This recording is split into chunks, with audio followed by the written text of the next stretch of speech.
नमस्कार, स्वागत है आपका द न्यूज पर। मैं हूं आपके साथ शेरन। पहले दिल्ली शराब घोटाला और अब दिल्ली जल बोर्ड घोटाले में जो है वो ईडी ने लिया है बड़ा एक्शन। जी हां, अब ईडी ने चार्जशीट फाइल जो है वो दाखिल की है दिल्ली जल घोटाले में, जिसको लेकर अब दो लोगों के ऊपर जो है वो भी बड़ा एक्शन जो है वो ईडी के द्वारा लिया गया है। दरअसल आपके लिए बता दें कि जहां एक तरफ चार्जशीट दाखिल की गई है तो वहीं दूसरी तरफ इसमें सेवानिवृत्त मुख्य इंजीनियर जगदीप अरोड़ा और ठेकेदार अनिल अग्रवाल को जो है वो आरोपी भी ईडी के द्वारा बनाया गया है। यानी कि एक तरफ आम आदमी पार्टी और दिल्ली के मुख्यमंत्री अरविंद केजरीवाल की शराब घोटाले में बढ़ रही है मुश्किलें, तो वहीं दूसरी तरफ अब यानी कि दिल्ली जल घोटाला, जिसको लेकर कई महीनों से चर्चाएं जो है वो तेज है। और पिछले ही दिनों ईडी ने जो है वो मुख्यमंत्री अरविंद केजरीवाल को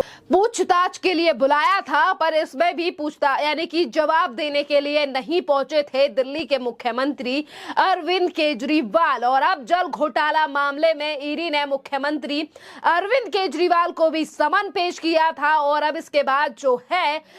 यानी कि अब दो लोगों को आरोपी बनाया गया है। और देखिए, राउज एवेन्यू कोर्ट में पहले ही जो है वो ईडी के द्वारा 8000 पेजों की चार्जशीट जो है वो दाखिल की हुई है ईडी ने, और अब ये नई फाइल जो है वो लेकर आई है ईडी। आखिरकार क्या है ये दिल्ली जल बोर्ड घोटाला, जिसको लेकर लगातार मुश्किलें जो है वो आम आदमी पार्टी की खड़ी हो रही हैं, और कौन है ये दो लोग जिनको आरोपी आज ईडी के द्वारा बनाया गया है। दरअसल दिल्ली जल बोर्ड में जो है वो टेंडर से जुड़े मनी लॉन्ड्रिंग मामले में ईडी ने राउज एवेन्यू कोर्ट में पहले ही 8000 पेजों की चार्जशीट फाइल दाखिल जो है वो ईडी के द्वारा की गई है। और ईडी ने चार्जशीट में जगदीप अरोड़ा और अनिल अग्रवाल, जगदीश अरोड़ा के करीबी और चार्टर्ड अकाउंट तजिंदर सिंह समेत एनबीसी के पूर्व अधिकारी देवेंद्र कुमार मित्तल और एक कंपनी के एनकेजी को आरोपी बनाया है। और ईडी ने दिल्ली जल बोर्ड घोटाले में 8000 पेजों का दस्तावेज पहले ही दाखिल किया है, जहां एक तरफ लगातार कट्टर ईमानदारी का राग गाने वाली आम आदमी पार्टी के लगातार एक के बाद एक बड़े घोटाले सामने आ रहे हैं। तो देखिए, एक तरफ शराब घोटाला और उससे पहले क्लासरूम घोटाला, और अब ये सामने आया है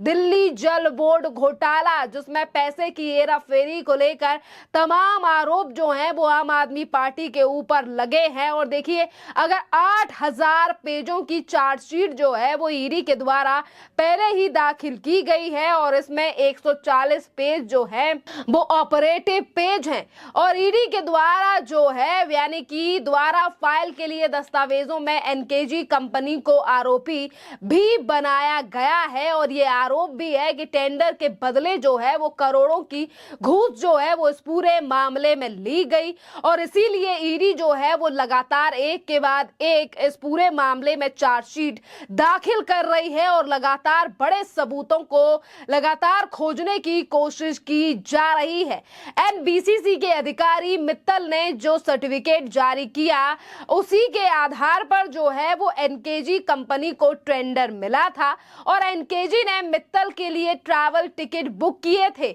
और ईडी के मुताबिक जो है वो एनबीसी के रिकॉर्ड में एनकेजी के बारे में कोई जानकारी नहीं है। ईडी ने कहा कि जगदीश अरोड़ा, अनिल अग्रवाल, तजिंदर सिंह और चार्टेड अकाउंटेंट जो है यानी कि जगदीश अरोड़ा का जो है वो करीबी है, और मित्तल एनबीसी के अधिकारी हैं। और मित्तल ने जो है वो एनकेजी कंपनी को फर्जी दस्तावेज मुहैया कराए थे। और ईडी के मुताबिक दिल्ली जल बोर्ड घोटाले में जो है वो एनकेजी को 38 करोड़ रुपए का टेंडर दिया गया था, जिसके 24 करोड़ रुपए पहले ही जारी किए गए। ईडी का यह भी आरोप है कि 38 करोड़ रुपए में से 6 करोड़ रुपए 36 लाख रुपए जो है वो वापस किए गए हैं, और ये प्रोसीड ऑफ क्राइम है। इससे 56 करोड़ रुपए तजेंद्र सिंह के के जरिए जगदीश अरोड़ा को मिला था और 36 करोड़ रुपए में से 14 करोड़ रुपए का इस्तेमाल हुआ है। एनकेजी और इंटीग्रल ग्रुप के पैसे जगदीप अरोड़ा को गया क्योंकि उसमें से ही टेंडर जारी किया गया था और टेंडर के बदले जो है वो घूस भी ली गई। ईडी ने कहा कि जगदीश कुमार अरोड़ा ने कुल जो है वो 3 करोड़ 19 लाख रुपए जो है वो मिला है, जिसमें से 56 लाख रुपया एनकेजी और शेष इंटीग्रल ग्रुप को मिला। जल बोर्ड घोटाले का पैसा आम आदमी पार्टी के नेताओं को भी दिया गया। देखिए, ये सबसे बड़ी बात सामने आई कि आम आदमी पार्टी के नेताओं को जो है वो भी जल बोर्ड के इस टेंडर का पैसा गया था और इसीलिए अब आम आदमी पार्टी के कई बड़े नेताओं की मुश्किलें भी खड़ी हो सकती हैं, क्योंकि देखिए पहले इस पूरे मामले में मुख्यमंत्री अरविंद केजरीवाल को भी समन जो है वो ईडी के द्वारा भेजा गया था। और अगर हम बात करें आम आदमी पार्टी के नेताओं की, तो देखिए बीते ही महीने यानी कि फरवरी में आम आदमी पार्टी के नेताओं के 12 ठिकानों पर इस पूरे मामले को लेकर छापेमारी की गई थी और ईडी ने उस समय पर यह भी बताया था कि जो पैसा जो टेंडर का लिया गया है कंपनियों के द्वारा, जिस तरीके से मनी ट्रेल की बात सामने आई है, वो पैसा आम आदमी पार्टी के नेताओं के पास भी आया है और पैसा जो है वो इलेक्शन फंड के लिए भी दिया गया है। और ईडी के मुताबिक इस पूरे यानी कि दिल्ली जल घोटाले में जो है वो तत्कालीन चीफ इंजीनियर जगदीश अरोड़ा ने जो बात बताते हुए भी कहा कि कंपनी टेक्निकल और इसी के साथ जो है वो क्राइटेरिया को पूरा नहीं करती है। 38 करोड़ रुपए के ठेके में से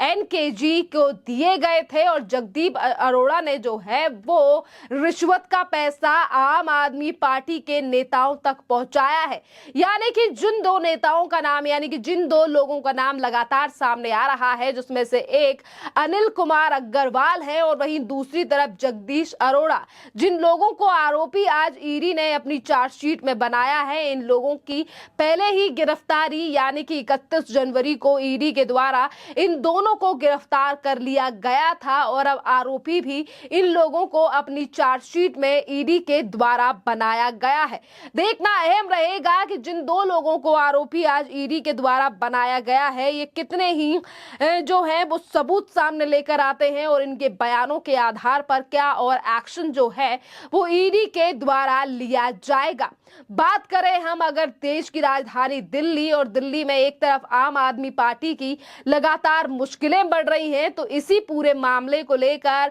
भारतीय जनता पार्टी जो कि दिल्ली में विपक्ष की भूमिका में है और बीजेपी कई बार इन मुद्दों को लेकर जो है वो आम आदमी पार्टी के ऊपर निशाना साध चुकी है। बीजेपी के सांसद मनोज तिवारी ने जो है वो कई बार दिल्ली जल बोर्ड घोटाले को लेकर आम आदमी पार्टी को घेरा है और ये तक कहा है कि ये घोटाले और भ्रष्टाचार का पर्याय बन गई है आम आदमी पार्टी। और मनोज तिवारी ने ये तक कहा कि जल बोर्ड की स्थापना का उद्देश्य ये था कि वह खुद अपना मूलभूत ढांचा तैयार करेगा और अपने राजस्व से अपने खर्चे चलाएगा। केवल बड़ी प्लान और हेड योजनाओं के लिए सरकारी आर्थिक संस्थाओं को जो है वो उपलब्ध कराएगी। मनोज तिवारी ने ये तक कहा कि 1999 से लेकर 2013 तक कांग्रेस की शीला दीक्षित सरकार ने जल बोर्ड के संसाधनों में जो है वो लूट मचाई, जिसकी वजह से 2013 से 2014 के अंत में जल बोर्ड पर 20,000 करोड़ रुपए की देनदारी खड़ी हो गई और उसके बाद 2015 में आम आदमी पार्टी की सरकार बनी, जिसके बाद 14 लाख घरों से जो है वो पानी की व्यवस्था खत्म कर दी गई या उन लोगों को जो है वो काफी ज्यादा परेशानी हुई। इसी तरीके की कई बात जो है वो मनोज तिवारी कई बार दिल्ली के जल बोर्ड घोटाले को लेकर उठाई है और ये कहा है कि जिस दिल्ली को लंदन से लेकर पेरिस बनाने की बात दिल्ली के मुख्यमंत्री अरविंद केजरीवाल के द्वारा की गई, पर वहीं देखिए कि किस तरीके से आज दिल्ली में तो व्यवस्था ज्यादा नहीं दी गई, पर एक के बाद एक अब भ्रष्टाचार जो है वो लगातार सामने आ रहे हैं। एक तरफ ये जल बोर्ड का घोटाला तो वहीं दूसरी तरफ शराब घोटाले में लगातार ईडी के द्वारा जो है वो दिल्ली के मुख्यमंत्री अरविंद केजरीवाल की बढ़ रही हैं मुश्किलें, जिसको लेकर बीजेपी ये मांग तक कर रही है कि अब नैतिकता के आधार पर खुद मुख्यमंत्री अरविंद केजरीवाल को दे देना चाहिए मुख्यमंत्री पद से इस्तीफा। देखना अहम रहेगा कि जहां जल बोर्ड घोटाले से लेकर दिल्ली शराब घोटाले में लगातार आम आदमी पार्टी के नेताओं की